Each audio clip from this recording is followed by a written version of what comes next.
这就是我去年贷款30万在娘家盖的房子，还没有入住就开始漏雨。去年这会儿还没有动工，今年呢就开始在修房子的路上了。前2天我发了视频啊，好多家人们一直让我维权，其实我现在也是左右为难。完之后呢，你说维权吧，伤敌1000，自损800。你说找人修吧，现在啊，只要是认识我们的，几乎都不会来给修，因为这个房子啊，这么的农村大家也都知道啊，都是乡里乡亲的，沾亲带故的都认识。你说修好了吧，得罪他；修不好呢，完之后呢，我自己也是一个损失。所以说呢，现在啊，我决定上赤峰找陌生的工程队去给修一下。来，今天我给大家看看啊，我真的不是在黑这个黑心的包工头。你看看去年不是去年，今年4月12号，我去云南，在云南完之后呢，家里给我打电话说房子的瓦被吹飞了，结果呢，我让他给我修房子了，还把我骂哭了。你看他给我修的啥样啊？上边那个瓦还在翘着，而且漏着泥。这个房子让他来越修越 low。你说就是，即便啊，我跟他打官司，就是我赢了的话，他给我修房子，这个房子他肯定也是越修越烂的。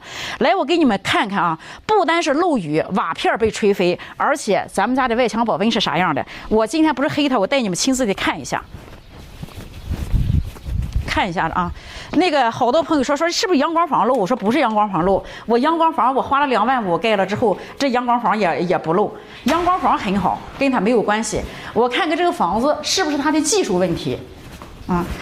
你看看这块啊，咱们家的这块这个踢脚线，这个踢脚线这块这是一个整体，到这是瓣的。冬天的时候完之后，这个房子啊，竟然愣克愣的就把这块给震的裂开了，这是裂开的啊。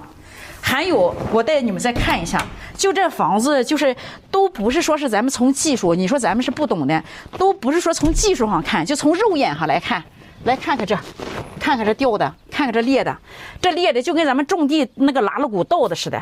还有啊，你看看围前左右谁家盖房子不留气眼？看看我们这块儿，这个房子啊，他没给留气眼。当初我们说这个房子得留气眼吧，他说现在盖房子没人留气眼，说容易招鸟。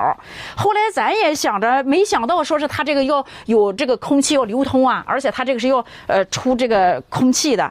结果呢，冬天的时候，这个房子本身去年新盖的嘛，它也就是湿。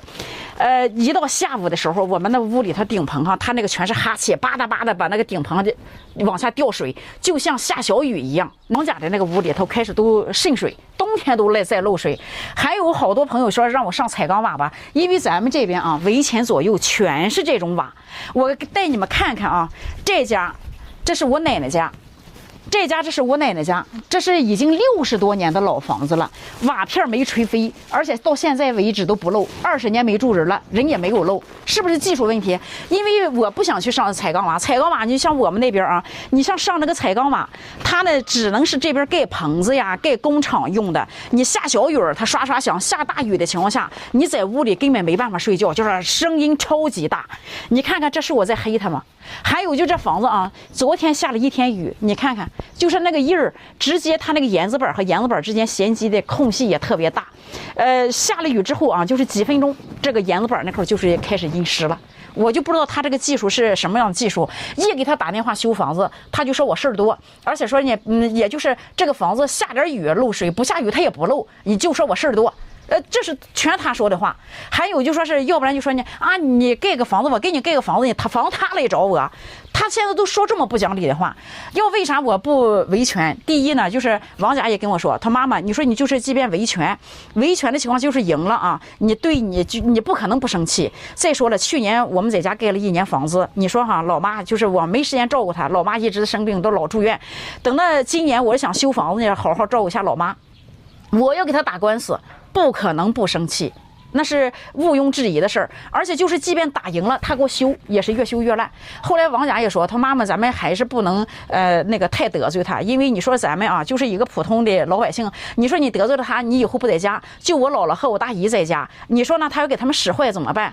其实这种人品我们真的不得不防。你看现在啊，我们找人修的话都没人敢修，都说沾亲带故的不好说，没人接手。现在是这样，所以说我们现在啊收拾好了，一会儿我们去赤峰找个工程队继续修，大概情况况就是这样啊。也感谢姐妹们这段时间给我出谋划策，就说是我维不维权，我得看看，我再想想再看。但是你说我不维权吧，他继续坑别人；如果是维了权的话，我还怕他算计我们家人。我们俩不是仇家，我没得罪过他。我觉得他给我盖这个房子啊，不是说他人品出问题了，而是他是技术有问题。所以说，赶后来修房子的时候，看着他人品确实也不咋地。我相信我们一定会修好的。